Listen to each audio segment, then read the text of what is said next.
Hi everyone. I'm sending out this video after I just dispersed this one nightly newscast of InfoWars with Leanne Magadoo, which was last night, the 18th of April, 2014. Please watch it, okay? Just listen to what she has to say because it's of monumental importance.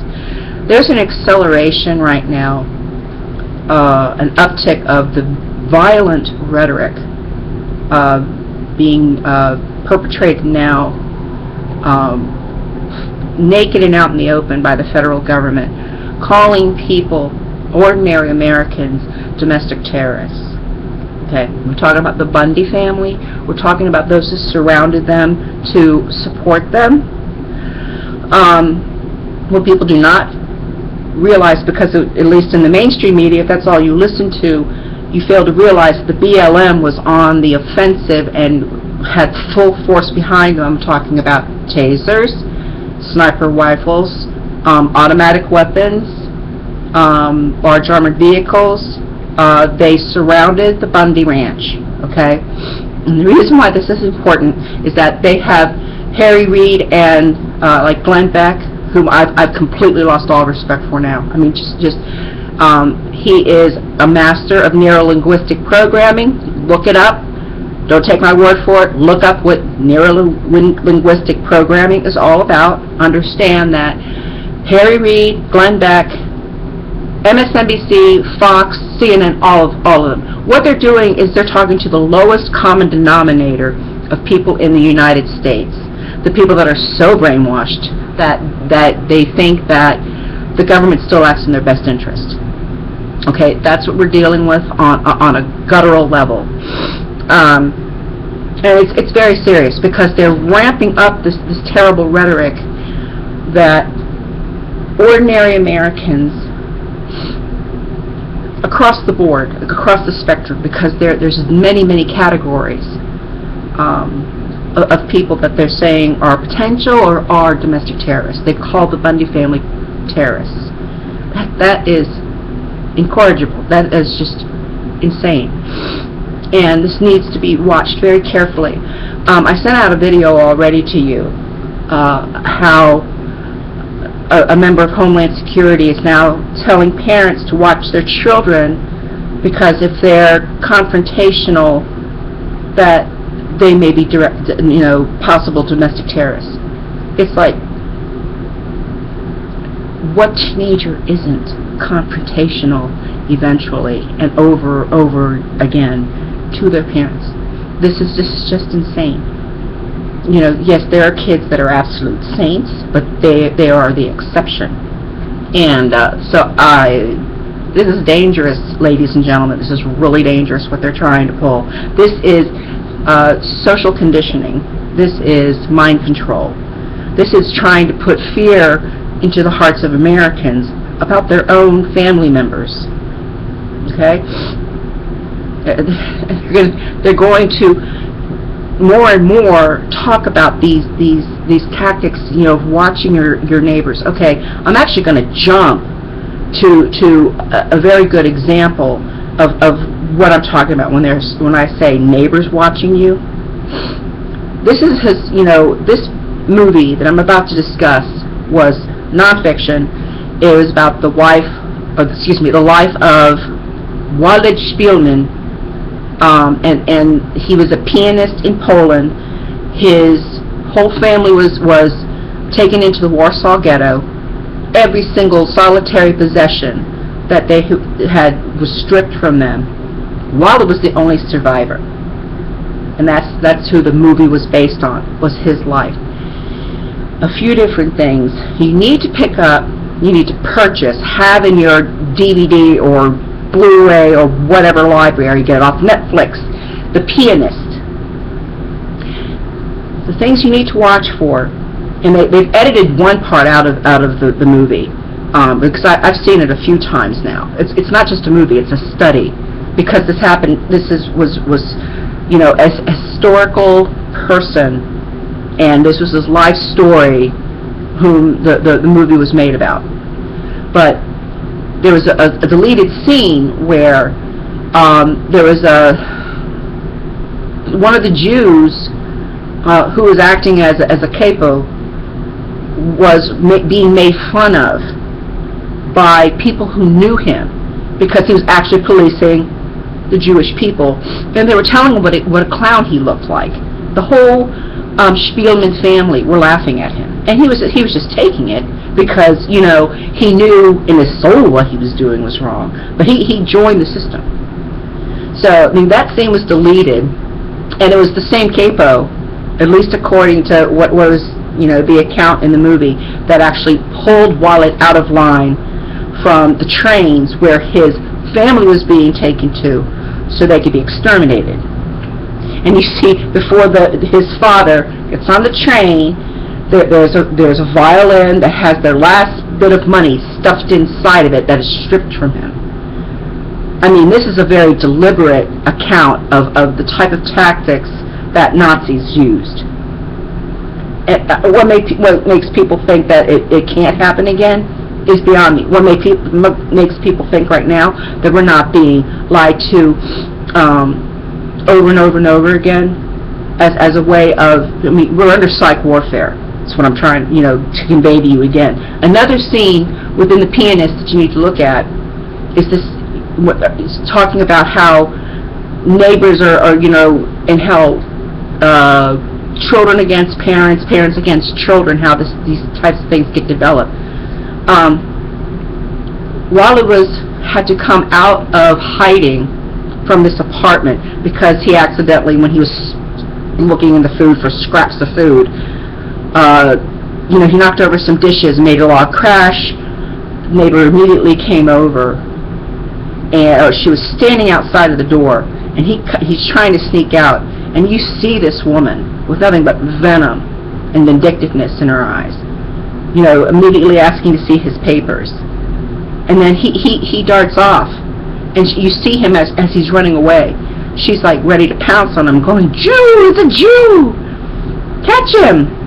I mean, you want a neighbor like that? Do you want America to look like that? Please pick up the movie The Pianist and understand it's from historical writings that this movie was based. This man was real. His whole family was slaughtered, and he lived to tell. I mean, that's why it's so important. Just pick it up, okay?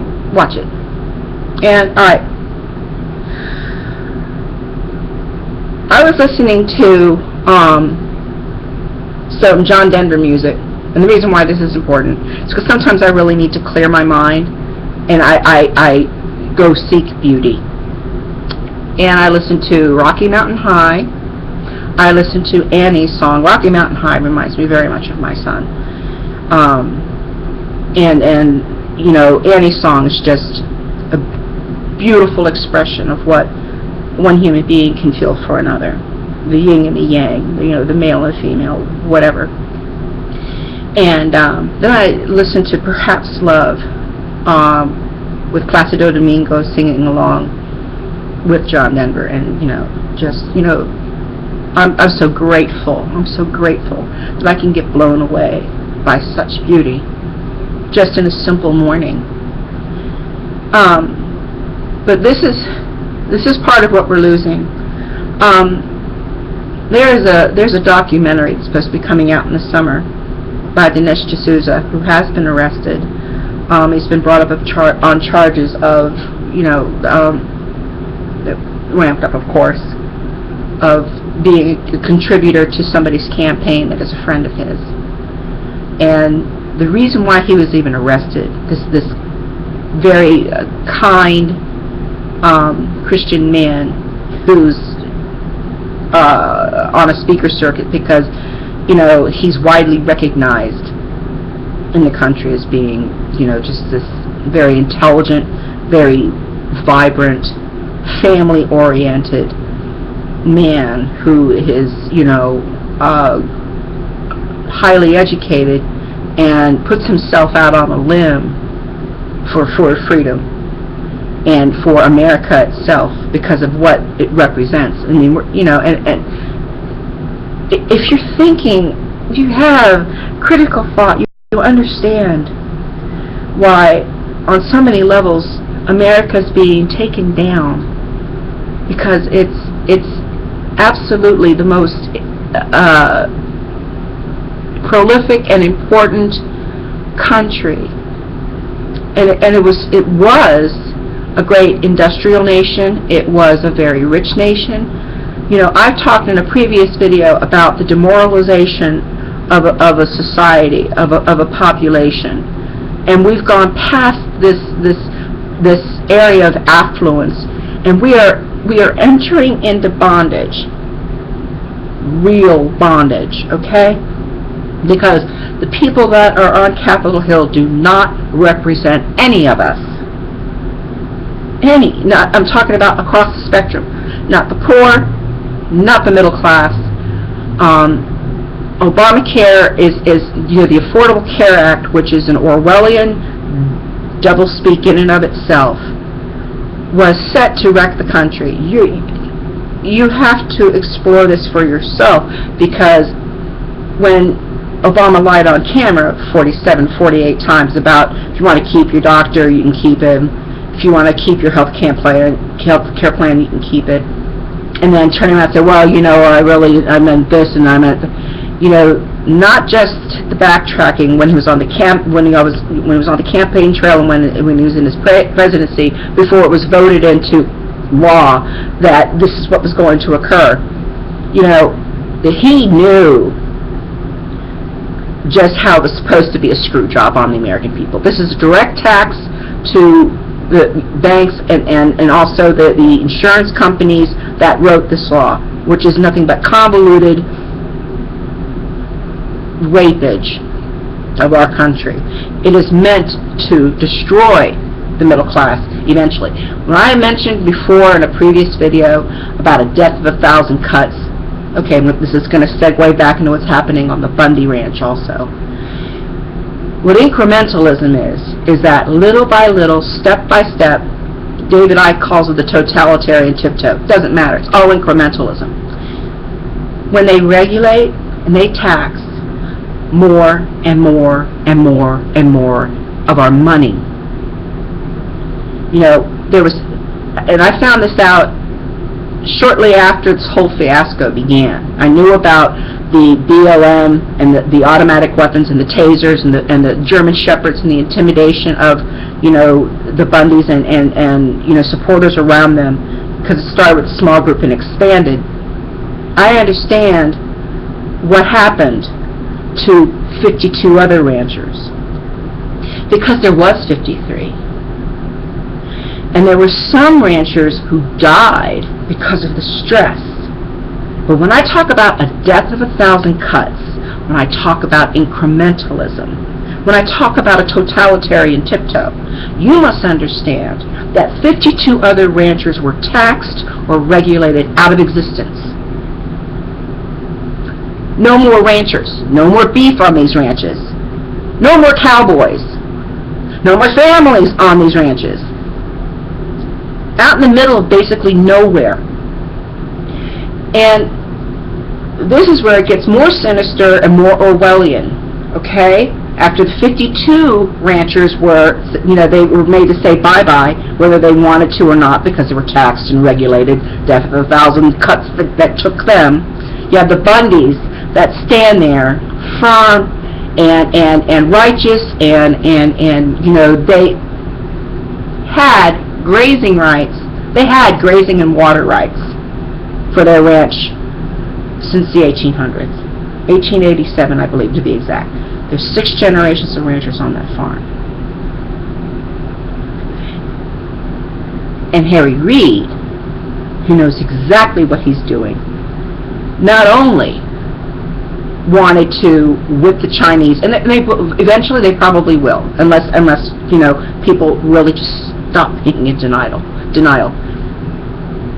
Harry Reid, you know, thought he could get away with, and they were waiting for the few ranchers, there was only a few, in defensive posture that had their guns because of the threat of the BLM. The BLM, listen to me, the BLM was threatening the people that were they wanted their cattle back, okay, the Bundy family, and then all of the other supporters. They were saying, if you come any closer, we have a court order to shoot. And everybody moved forward because it was unlawful. The Bundy, it was their cattle that was stolen from them. Get that? It was stolen, okay? The cattle was stolen. And some of them were murdered, incidentally. But they took that incident, that watershed moment where the protesters and the Bundy family inched forward under threat of the BLM, okay? The BLM was acting as, a tiger, we'll call it, okay? But they inched forward and said, no, we're coming to get the cattle. And this is after imploring, the Bundy family imploring the sheriff to come and act on their behalf, which is the sheriff is supposed to do. So they peacefully, there was finally, the fact that they were given the cattle back. They went through the barrier, got the cattle. Harry Reid spun it around that there was a bunch of guns and angry protesters that forced, the BLM and threatened them. It's no basis in reality. No basis in reality. And Harry Reid knows what he's doing. This is why this is very exciting. You gotta understand this. We're on a precipice right now. They are ramping up the rhetoric. Now me? There are people that will not listen to this because they already think I'm a domestic extremist. Complete idiots. Idiots, out of their mind. And these are not the people I'm wishing to talk to anymore.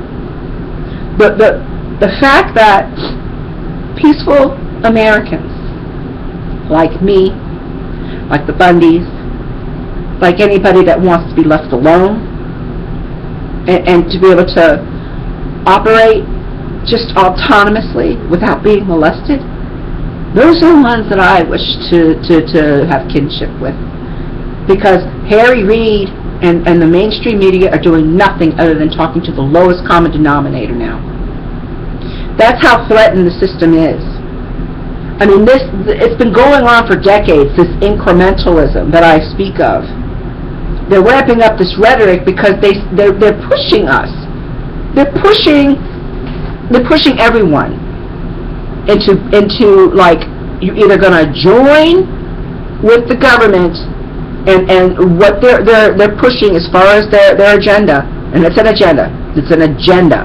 Agenda 21, Project for a New American Century, the New World Order. This is what we're dealing with.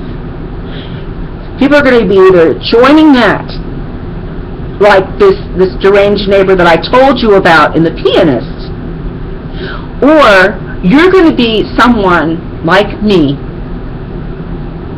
who knows what America was, recognizes it for what it still can be, because people don't believe the fact that this trajectory can be reversed. I'm saying it can. That's why I've talked about the Constitutional Convention. That's why I've talked about Glass-Steagall. That's why I've talked about states' rights. There's a lot of exciting things happening. What the Bundys did was beautiful beyond comprehension. They stood down the Bureau of Land Management, and they were being run and funded by the feds for this land grab, for Harry Reid and a solar farm for the Chinese. Period. We need to take these actions peacefully all the time. We cannot afford to fire the first shot, because that's basically what the feds wanted. They wanted to threaten the ranchers and threaten the protesters, and they knew some had guns to act in a defensive posture. But they want us to shoot first, because we will then lose the moral authority. Then all hell will break loose. So I'm just saying, as freedom-loving Americans, what separates us from the Jews in World War II is the fact that we are armed. That is the only checkmate left That's the only checkmate, period. We have the First Amendment and Second Amendment, both of which are beat. The Fourth Amendment, oh my God, all of these protections that were inherent, that was just written down. It's not the government that gave it to us either, but these inherent protections that we have, that we're just, we've taken them for granted. Now they're just being erased. Do you understand? They're being erased.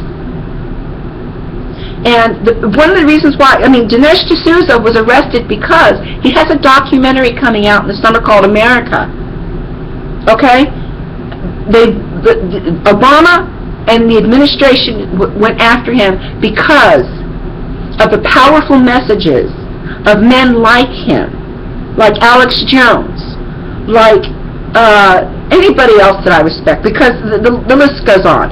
Gerald Celente, Charlie McGrath, Aaron Hawkins, who acts under Storm Cloud's Gathering, Greg Hunter, Lyndon LaRouche. These, all of them, I respect. We're supposed to be like a coalition, and if it doesn't happen, that's part of our Achilles heel. Is our lack of recognition of how severe these circumstances are. And please watch Leanne McAdoo. Leanne she's a fantastic young lady. I cannot believe she's past beautiful, she's past intelligent, she is passionate about this country, and she shines. She absolutely shines. And I hope Leanne hears this, from somebody that really appreciates her. But you need to watch last night's nightly news for InfoWars on the 18th of April, and just listen to it from start to finish. And understand that we are giving up real freedom. And please, this is the decision. Okay, I guess I'm wrapping this up. This is the decision as to whether or not we move towards freedom or away from freedom, because it's going to be either or. Okay, we're going to move towards freedom, or we're going to be enslaved entirely. And we're getting dangerously close, because it's the stupid people. It's the ones that are just, or they're so terrified because they can see the type of ramping up of rhetoric too, and they're saying, I'm just going to join with this thing and I'll be safe, which is baloney. We want to be free and in love for our neighbor, or we're going to be, we will not recognize anything. And I don't know how else to convey this. And really, how I'm going to close this is strange and unorthodox, but when I listen to, like I said earlier, I listen to Rocky Mountain High, I listen to Annie's song, which if you care to listen to those two, they're absolutely uplifting and lovely, and they without any other chemical needed, it just sends me into just a beautiful, peaceful space. But listen to John Denver and Placido Domingo sing Perhaps Love, because that's a very good example. There's thousands of examples of really what we're losing in this country. But listen to Perhaps Love.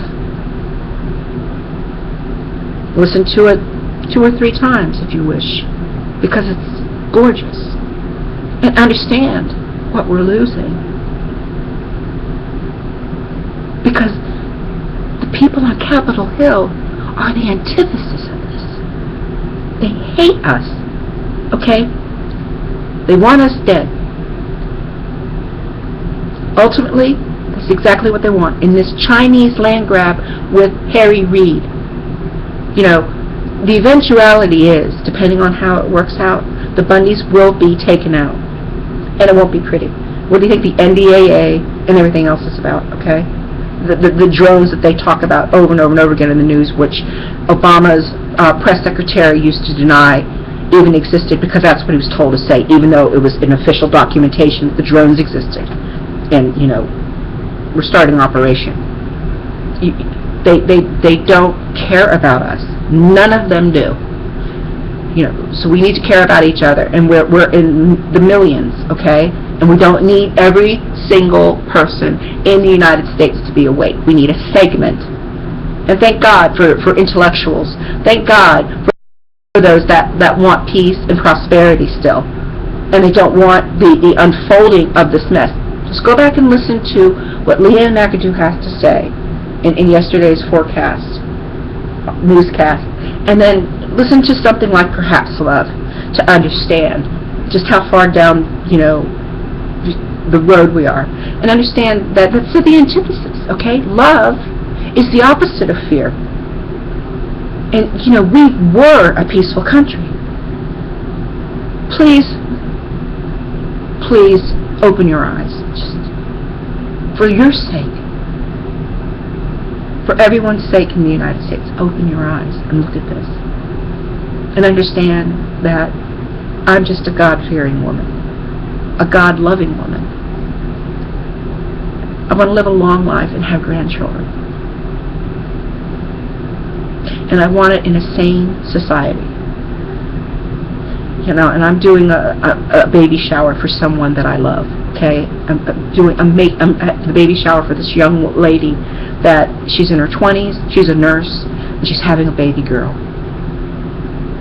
And I'm doing this because I love her, and I want her baby to have a future. So, you guys can think I'm crazy, but I'm real. God bless you. Listen to Perhaps Love. Have a good day.